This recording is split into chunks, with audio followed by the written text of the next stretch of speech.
ever seen your best salesperson or your most loyal performer suddenly promoted into a leadership role and then struggle miserably?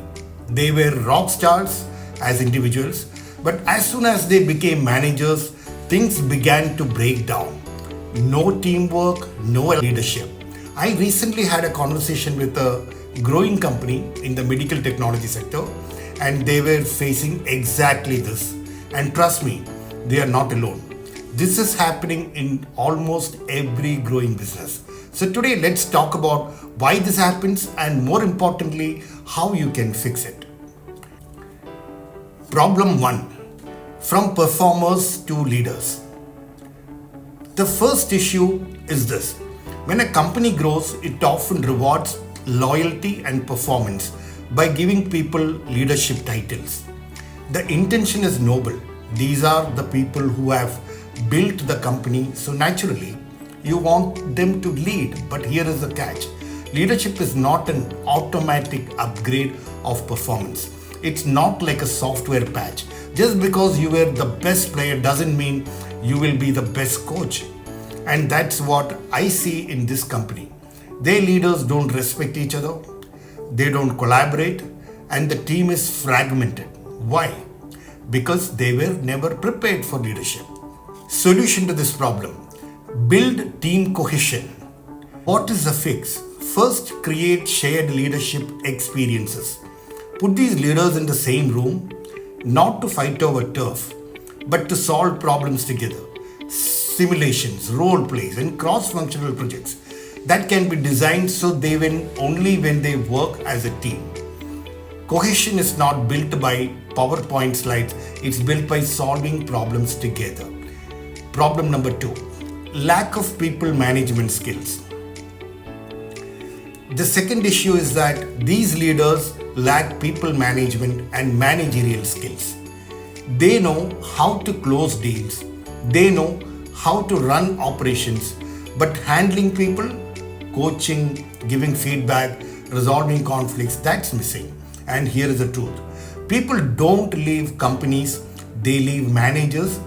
If your first line of leadership doesn't know how to manage people, you will bleed talent no matter how good your product is. What's the solution to this? Managerial skill building. The way forward is structured leadership development. Teach them the basics.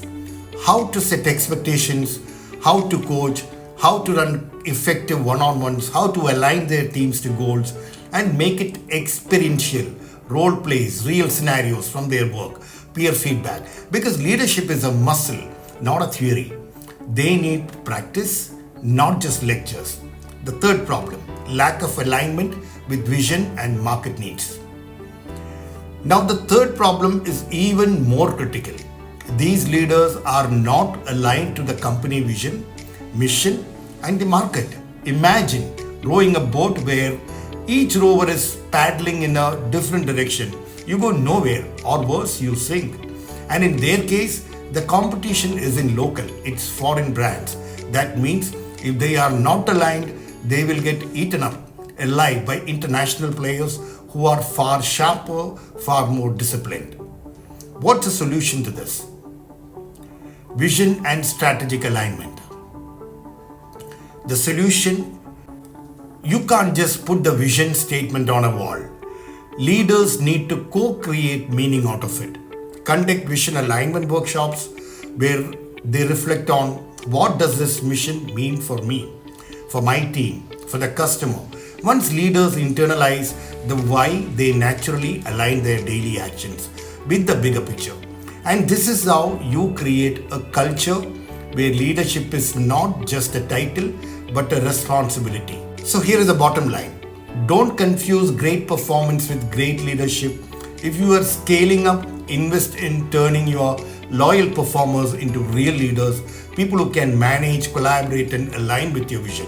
Otherwise, you will have star players who never become a winning team. If you found this useful, hit like, subscribe, and share it with someone who's struggling with leadership transitions in their company. And if you are a leader yourself, ask, Am I still playing as an individual performer or am I truly leading?